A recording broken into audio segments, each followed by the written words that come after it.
आज आपण आलो आहोत बहिणीकडे आपल्या मोठेवाडीला. ही तिची गाई आहे.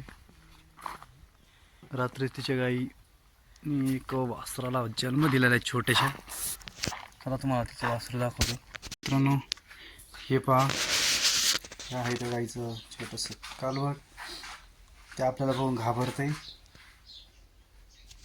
मी असं लय दिवसांनी आलो नंतर तिकडे, त्यामध्ये त्यांनी कधी पाहिलं नाही मला, त्यामुळे ते मला बघून घाबरत आहे. काय काय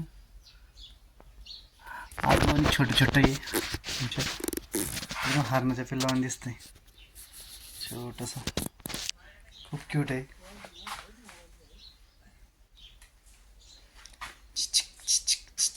घाबरते आपल्याला बघून ते. शेपूट बिपूट वर उचललाय डायरेक्ट. तू नाही मारत बाबा, एवढं क्यूट दिसतंय तुला का मारी. एवढं सुंदर दिसतंय. आहे का तुझ्यापेक्षा कोणी सुंदर इथं? कोणीच नाही इस दुनिया में, कोई भी नाही. एवढं सुंदर आहे का कोणी जगात? आहे का कोणी एवढं सुंदर जगात? आहे का तुझ्यापेक्षा कोणी सुंदर आहे? एवढे सुंदर सुंदर डोळे.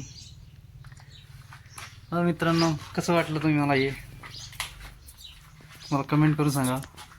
आपण बहिणीच्या इकडे आलेलो आहे गावाला. रात्रीच जन्मलं आहे छोटंसं.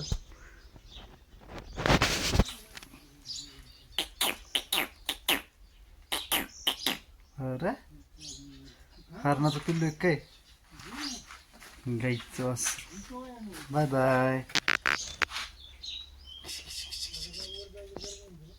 बाय.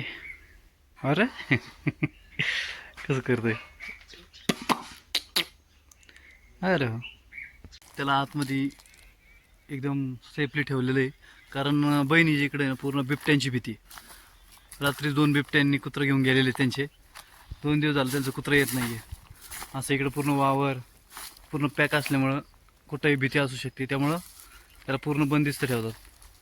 गाईला पण रात्री आतमध्येच ठेवून देतात ते.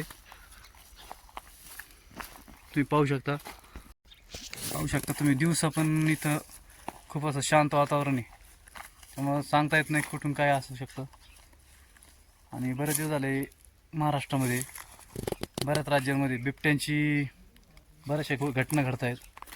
लहान मुलांना येत आहेत, जनावरांना खात आहेत. त्यामुळे शेतकऱ्यांनी जेवढी पाहिजे तेवढी काळजी घेतली पाहिजे.